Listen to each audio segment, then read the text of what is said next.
Cette histoire est vraie. Elle ne vient pas d'un livre, ni d'un rêve. Elle vient de Koflo, un petit village dissimulé entre les collines rouges et les palmiers fatigués, là où les coqs chantent avant l'aube mais où certains silences crient plus fort que les tambours. Cette histoire est racontée depuis des générations, transmise à voix basse, seulement quand la nuit est épaisse et que le feu crépite comme s'il écoutait. Dans ce village vivait un homme étrange, respecté mais craint, qu'on appelait commis ancien. Il cultivait comme tous les autres, sous le soleil brûlant, les pieds nus dans la terre, le dos courbé sur les sillons. Il avait une femme discrète, 3 enfants robustes, et un champ si fertile qu'on disait, là où il plante, même les cailloux poussent.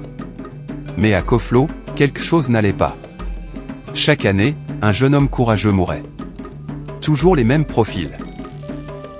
Des rêveurs, des bâtisseurs, ceux qui voulaient changer le village, partir à Lomé, revenir avec la lumière. Et toujours la même fin, la mort, soudaine, inexpliquée, douloureuse pour les mères, mais couverte d'un silence pesant par les anciens. Cette année-là, ce fut le tour de Kouma Point. Un jeune homme éveillé, intelligent, au cœur pur. Il avait les yeux pleins de projets, le souffle du changement dans la voix. Il disait, « Je pars à Lomé. Je ne fuis pas Koflo, je vais chercher de quoi le faire grandir. Je reviendrai avec les moyens de reconstruire ce village, pierre par pierre. » Tout le monde l'avait salué. Certains l'avaient encouragé. Mais commis ancien l'avait regardé ce jour-là, longuement, d'un regard froid, profond, silencieux, un regard qui ne voulait pas bénir, mais avertir. Le lendemain, Kouma monta à bord d'un vieux camion, avec d'autres jeunes, des sacs de marchandises, des chèvres attachées et des rêves plein les poches. Mais il n'arriva jamais à Lomé. À mi-chemin, sur une route poussiéreuse et dangereuse, le camion dérapa dans un virage, et Kouma fut projeté dans le vide. Quand on retrouva son corps, ses yeux étaient grands ouverts. Il ne soufflait plus. Et sur son visage figé par la mort, il y avait quelque chose d'inexplicable, la terreur pure. Comme s'il avait vu quelque chose, ou quelqu'un, juste avant la fin. Ce fut ce jour-là que les cauchemars commencèrent pour commis ancien. Car ce que personne n'osait dire tout haut, c'est que commis ancien n'était pas un simple cultivateur. Non point. Il était le gardien d'un pacte ancien, un sorcier lié à un esprit profond et obscur, un esprit qu'on appelait en secret le maître invisible de Koflo. À chaque jeune âme ambitieuse qui tombait, le pouvoir de commis ancien grandissait. Ses champs devenaient plus verts, ses récoltes plus abondantes, sa maison plus solide. En échange de cette prospérité, l'esprit du réclamait des âmes fraîches, pleines d'espoir. Et commis ancien obéissait. Mais Kouma n'était pas comme les autres. Dans sa mort, quelque chose s'était brisé. Un lien. Un équilibre point. Les nuits devinrent plus froides à Koflo. Les chiens hurlaient sans raison. Le feu ne voulait plus prendre dans certaines maisons. Et surtout, commis ancien se mit à entendre des voix. La nuit, il rêvait de Kouma. Pas le Kouma vivant. Le Kouma mort. Ses yeux ouverts. Son souffle absent. Et cette phrase, qui revenait encore et encore, « Tu as pris ce que tu ne devais pas. » Le vent avait changé point. Depuis la mort de Kouma, les feuilles ne tombaient plus dans le même sens. Les anciens disaient que les tambours de la forêt avaient recommencé à battre tout seuls, la nuit. Les enfants se réveillaient en pleurant sans savoir pourquoi. Et surtout, les cauchemars de commis ancien devenaient de plus en plus réels. Il ne dormait plus. À chaque fois qu'il fermait les yeux, il voyait le visage de Kouma, pâle, glacé, suspendu dans le vide, ses lèvres murmurant des choses incompréhensibles, et ses yeux qui brillaient dans le noir. Puis un soir, alors que le village entier dormait, les tambours se mirent à résonner, mais il n'y avait aucun batteur. Le son venait de la forêt. Un rythme lent, profond, ancien. Même les chiens cessèrent d'aboyer. Et cette nuit-là, le champ de commis ancien brûla. Personne n'avait vu les flammes. Le feu ne s'était pas levé vers le ciel. Il était sourd, invisible, mais au matin, toute sa récolte avait noirci, comme frappée par une colère d'en bas. Le maïs, les ignames, le manioc, tout était pourri. La terre elle-même semblait morte.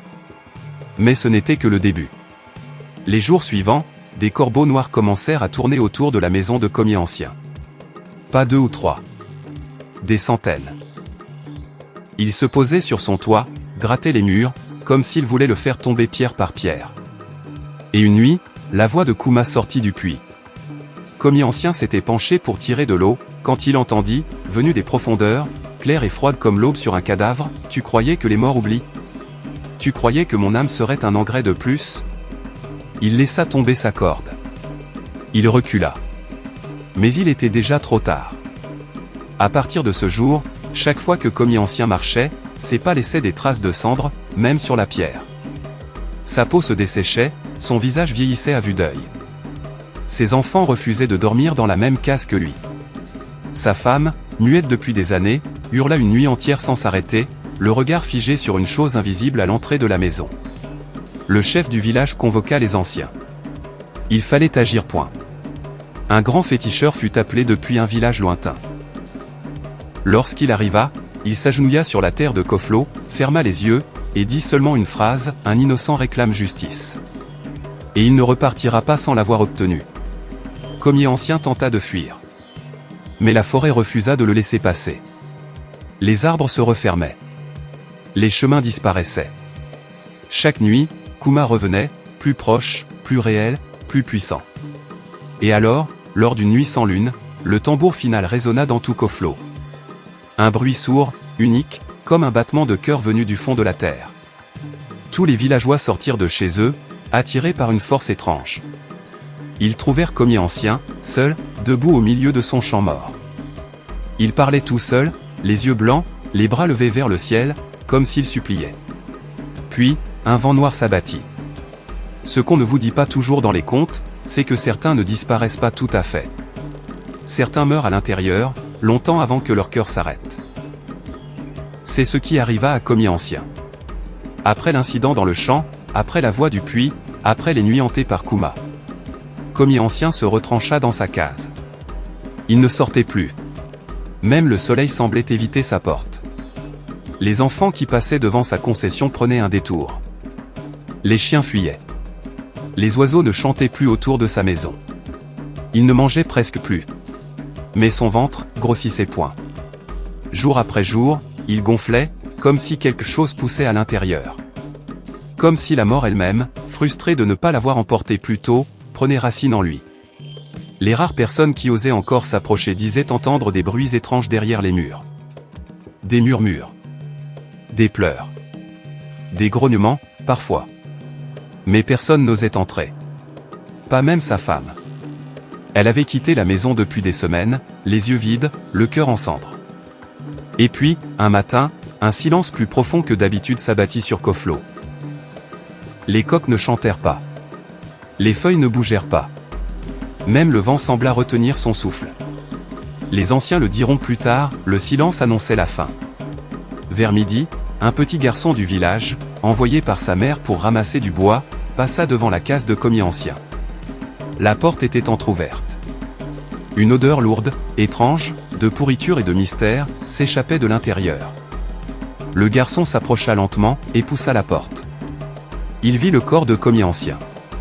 Allongé sur le dos, les yeux ouverts, la bouche figée dans un cri muet point.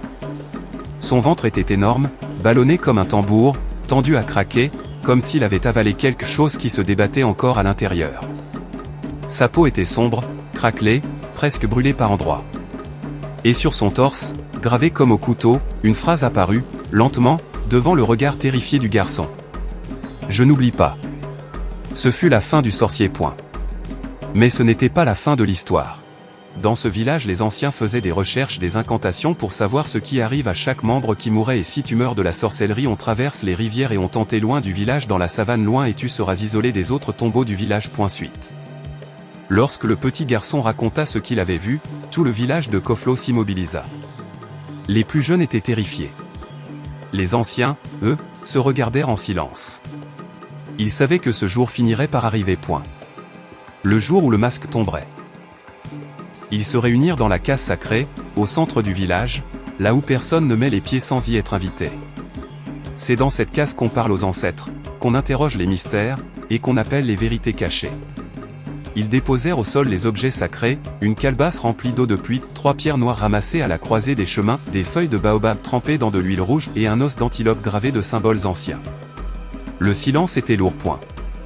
Le doyen, les yeux fermés, entonna une incantation interdite aux vivants ordinaires. Il parlait une langue oubliée, celle que même les arbres comprennent encore. L'eau dans la calebasse vibra. L'os tourna tout seul. Et le vent entra dans la case sans ouvrir la porte. Une voix se fit entendre. Ce corps appartient aux ténèbres, point. Ce souffle a trahi la lumière, point. Cette mort n'est pas naturelle, point. Il a pris. Il a volé. Il a sacrifié. Les anciens se regardèrent. Il n'y avait plus de doute. Commis ancien était mort par la main de l'esprit qui l'avait nourri. Il avait été dévoré par sa propre alliance maléfique. Et selon les lois de Koflo, il ne pouvait pas être enterré comme les autres. À Koflo, les morts ordinaires sont pleurés, chantés, portés en cortège jusqu'au cimetière sacré, puis ensevelis auprès des ancêtres, sous les baobabs tordus. Mais les morts de la sorcellerie, eux, sont maudits. On les enterre loin, au-delà de la rivière rouge, dans la savane stérile où rien ne pousse. Aucun tambour ne résonne. Aucun proche ne suit. Et surtout, leur tombe est marquée par une pierre noire, tournée vers l'est, pour que leur esprit ne revienne jamais vers le village. À l'aube, 3 hommes désignés par tirage au sort vinrent chercher le corps, point. Ils ne parlèrent pas. Ils portaient des vêtements rouges, symbole de malédiction, point. Ils n'avaient ni chant, ni bénédiction, point. Juste un silence glacial. Ils posèrent le corps de commis ancien sur une natte de raffia, le ventre toujours gonflé, les yeux ouverts comme s'il observait encore. Et ils traversèrent la rivière, en silence, avec le bruit de l'eau comme unique témoin. Là-bas, dans la savane sèche, ils creusèrent une tombe étroite, sans profondeur, à même la poussière. Avant de déposer le corps, ils versèrent un mélange d'argile et de sel noir pour empêcher l'esprit de remonter. Puis ils posèrent la pierre noire, point. Et sur cette pierre, un des anciens grava à la craie blanche. Celui qui a pris la vie d'un innocent, point. Celui qui a oublié que le village voit tout, même dans le silence. Ils revinrent avant le coucher du soleil, sans se retourner, point. Et derrière eux, un vent sec et froid balaya la tombe, comme pour effacer jusqu'à sa trace. Dans les années qui suivirent, le village de Koflo changea, point. Les anciens, autrefois fiers et silencieux, devinrent plus humbles. Les jeunes, eux, écoutèrent avec respect les histoires de ceux qui avaient souffert, de ceux qui avaient cherché la vérité au lieu de courir derrière les raccourcis du pouvoir. Sido grandit en homme de paix. Il n'était ni sorcier, ni chef, ni prêtre. Mais tous venaient le voir, car il portait quelque chose que les autres avaient perdu, la conscience des lois invisibles. Et il disait toujours ceci aux enfants, assis autour du feu. L'argent, la richesse, le succès, ce sont des choses que seul Dieu donne, point. Si tu les obtiens par la ruse, la jalousie ou la sorcellerie, tu ne possèdes rien, point. Tu es juste en train de creuser ta propre tombe avec de l'or. Ce monde ici-bas est régi par des lois visibles, le soleil, la pluie, la naissance, la mort. Mais il y a aussi des lois invisibles, la justice, l'équilibre, la mémoire des ancêtres, et la parole que tu prononces, point. Quand tu fais le mal, même si personne ne te voit, la nature, elle, t'a vu. Et un jour, tôt ou tard, ce que tu as semé te reviendra. Et parfois, en regardant les étoiles, Sido pensait à son père. Non plus avec peur. Non plus avec colère, point. Mais avec cette prière silencieuse. Puisse la terre lui être légère et que ceux qui viennent après moi choisissent toujours la lumière, même lorsqu'ils naissent dans l'ombre.